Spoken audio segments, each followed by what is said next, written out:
clean it up, get it ready for paint. Here we go.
There it is.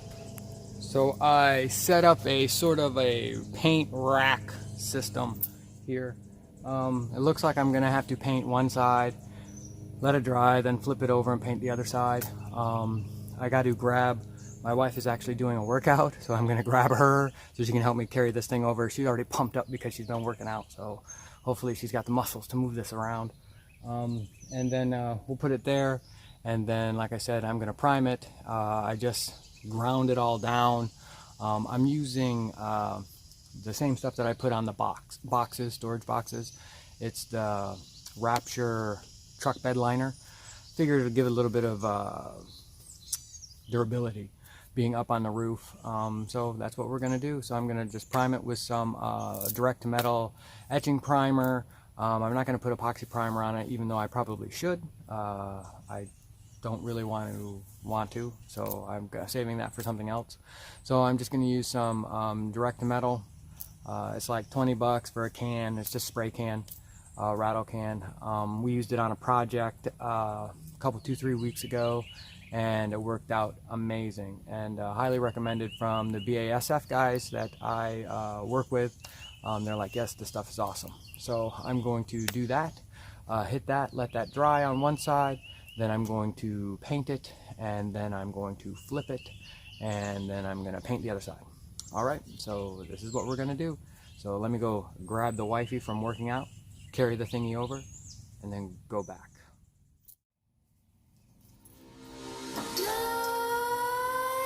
Nightmares creep while you and me repeat. This bittersweet heat is suffocating. I'm waiting and always hesitating. Kryptonite desires set my heart afire. Heart on fire. Set my heart afire.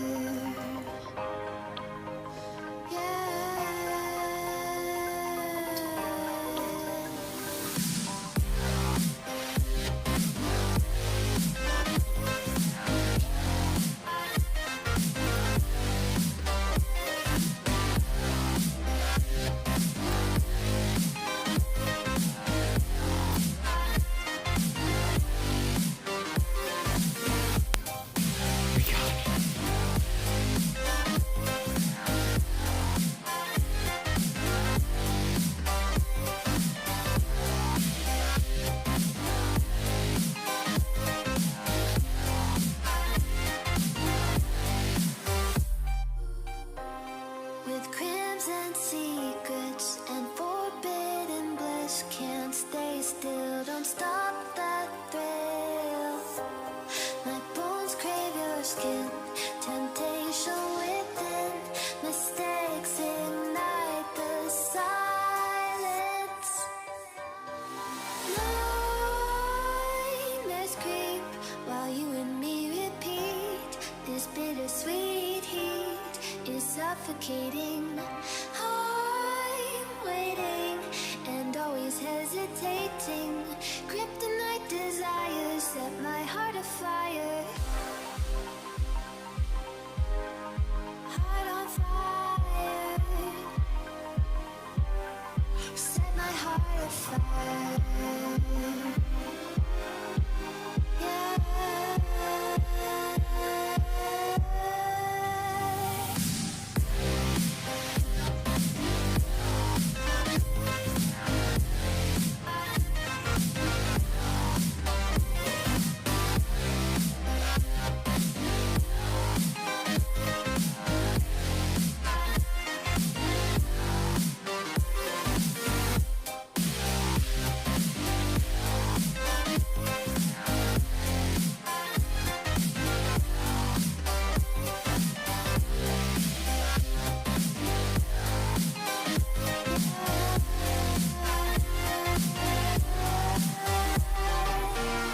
Connect the dots straight to the start of intoxicating want. Lingering touch, these soft words whispered in the dark. Set my heart on fire.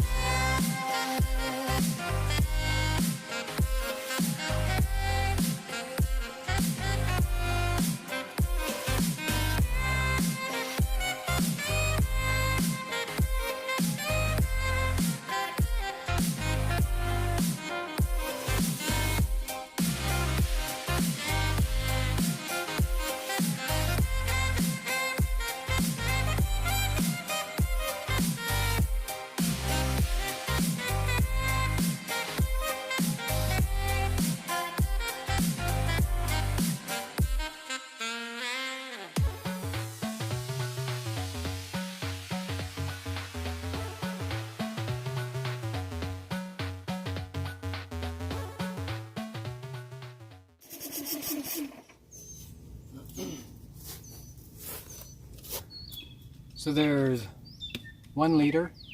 I have 3 more. What I did was I tinted this stuff is tintable.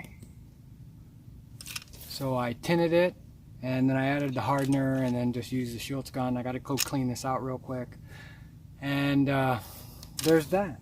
So now I'm going to let that dry, and then I got to flip it around, and I got to paint the top side because I did not have a way to hang it so I could do it all at once. So I'm going to do that now, clean this out, and then give it a little bit, flip it, and finish it up. Alright, so while that was drying, a friend of mine came over with his custom bike and motorcycle, and he wanted to do a little photo shoot. I kind of do photography on the side kind of deal. So my wife was the model, so we took the bike over, did some shots on it on a street near us, and they came out amazing. I'll post up a couple pictures here.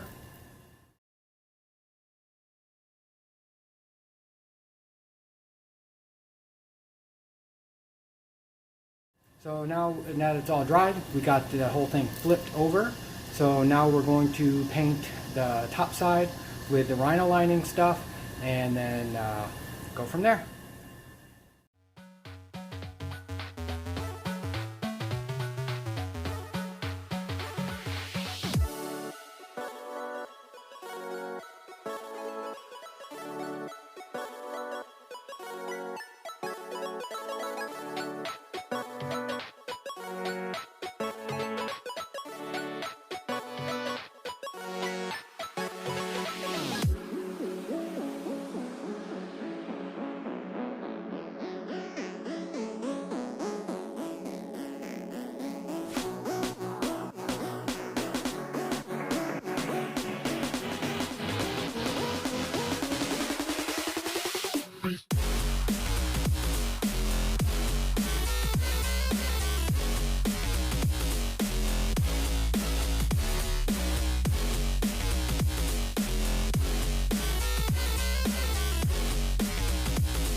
it's painted.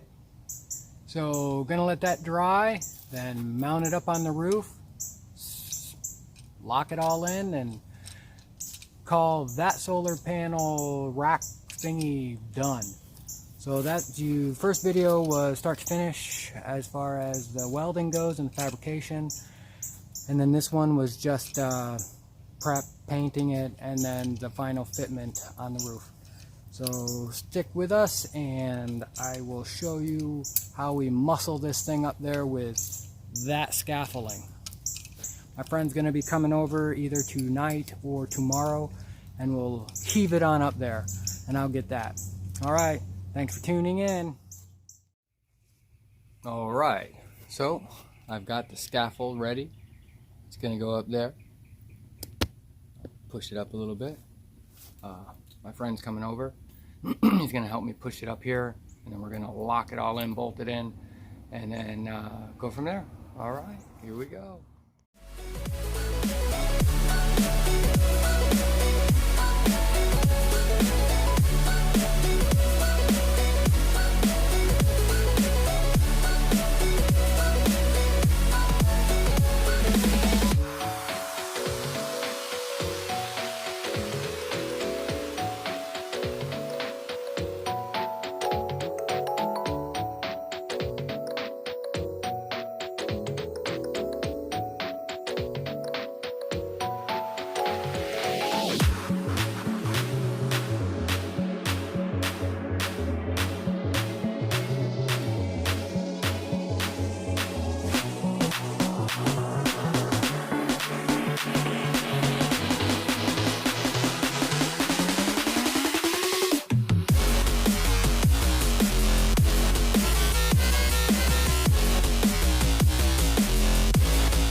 All right, so it's mounted. We're gonna bolt it in and we'll be back. All right, so we got the rack mounted, and I want to thank my friend Scott. He came over. He was the one in the video that helped lift this thing up. Very awesome friend, and he's like, whatever you need help with, give me a call. So I will be using him to do the other racks as well. I'm gonna make one more rack that'll hold 2 panels, so a total of 6 on the roof, and then I'm making a decking that's going to probably be about 20 feet, but I'm going to make that up into 2 sections because that's a little bit too much to lift up and put on and then take back down and that kind of deal. So I'm going to actually do them in sections. Okay, so I'm going to show you the attachment points on the inside. I was going to use 3/16" plate to kind of sandwich the roof metal, but unfortunately, since the attachment point is at a curve, I don't have the like a break or a bend like a press to bend the metal to kind of give me that curve. So we ended up using grade 8 washers and stack them up so it would create a good sandwiching with that. And then I also used a polyurethane sealant in between it, which is this stuff. I love this stuff. This stuff is incredible. It's waterproof, it dries very quickly, and it creates a seal that's pretty tough to get apart. My windows have all got it, or not my windows, but my my panels all the way along, my sheet metal that I blocked up all the windows, has that as one of the attachments besides the pop rivet. So it's that in between, sandwiched in between, which is, I had to take one of these pieces off to skin up underneath because of how I did it, and it was a bear to get off. So this stuff is amazing. I also have Dicor lap sealant that I'm going to put over the attachments on the outside just for an added extra. But I'm going to wait for this stuff to finish curing up. Right now, kind of splashed a little water up there. It's not leaking, but little insurance with the vibration. So that's what I'm going to do there. So let me flip it around and show you my attachments on the inside. So this is how we got it. So I have the big washer, and then I have a medium-sized washer, I guess you could say, then a smaller washer, then a lock nut, or I'm sorry, a lock washer right there, and then the nut. And these are all grade 8.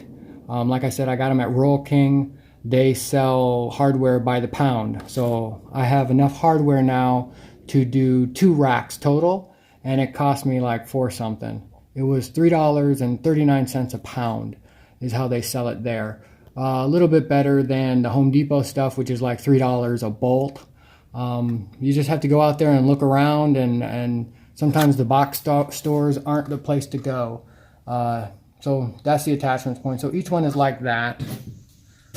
There's the other one right there. And then that one's down here. This one actually came through a rib. So I actually had to notch out a section of the rib in order to get the washers and stuff on there. You know, bus building isn't an exact science. Sometimes you have to cut and modify a few things to get it to work. Of course, this is all going to be covered with spray foam, so it's going to lock it all in. I really don't think I'm going to have a problem as far as structural integrity goes with this one rib notched out right there. These things are built like tanks, so I'm not too worried about that, honestly. And there's the other one. And I did have to dig out the spray foam in order to mount this, which is what I didn't want to do, but that's how it works. Again, not an exact science. And then that's the last one right there. And now that we're up on the roof, that's where we're at. Pretty low profile.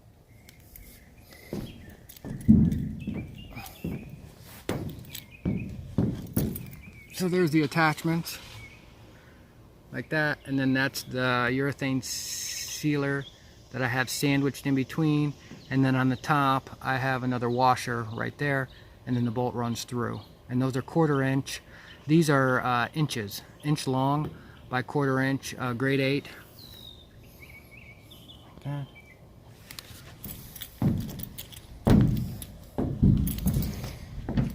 And then, as you can see,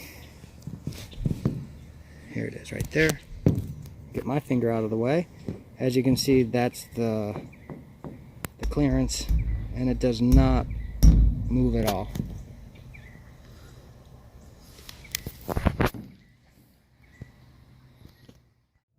So now I'll show you what it looks like from the outside.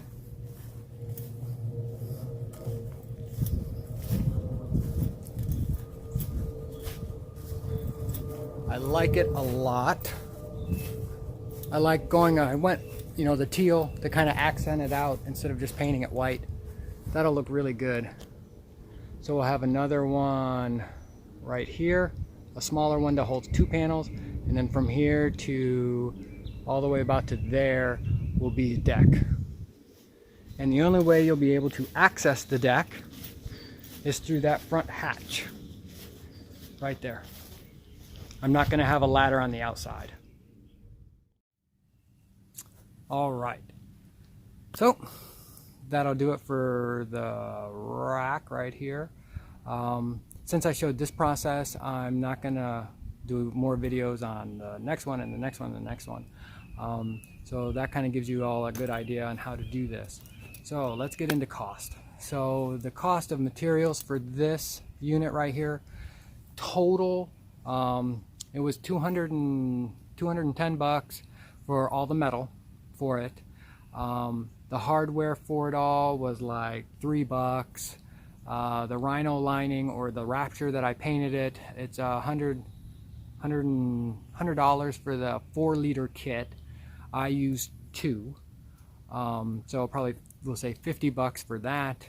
And then just the time to weld it up, you know, whatever that is. So raw materials, we're looking, yeah, about $250, we'll say $300. So to make that rack, it cost me roughly $300 to build it. So just to give you an idea for the cost. So I got to build one that's half that big, and then I got to build one that's twice as long as that. So that's pretty much where we're at now with that one. Again, thanks for tuning in. Please like it, subscribe, hit the bell, wherever it is down there. It kind of really helps us out. That actually kind of just helps me out, because it helps me want to make more of these videos for you guys. I really appreciate everyone that watches it. I appreciate the comments. I really hope that it helps other people out there, which is exactly why I'm showing the entire process on this, because there's a lot of things that aren't out there. There's a lot of things that are out there, you just got to take everybody's ways of doing it and kind of figure it out what is best for you and how you need to do it, because every bus is unique and there is no instructions manual for doing these things. I know there's some people out there that write up like how to convert a Skoolie, or how to do this and how to do that. Those are good guidelines, but once you get your hands dirty and get in there and figure out how to do it all, sometimes it doesn't quite work as well as the picture is painted. The romanticism of building a bus is always awesome when it starts off, but as you go, frustration set in, or something comes out, lack of time, lack of money, just keep going forward on it. There's been plenty of times when I've looked at this and went, wow, okay, this is a lot. I've never been overwhelmed. It's just that, yeah, I've never been overwhelmed with anything. It's just about taking a minute to sit back, look at the big picture, and figure it out. And that's what needs to be done. If you can write it down, write it down.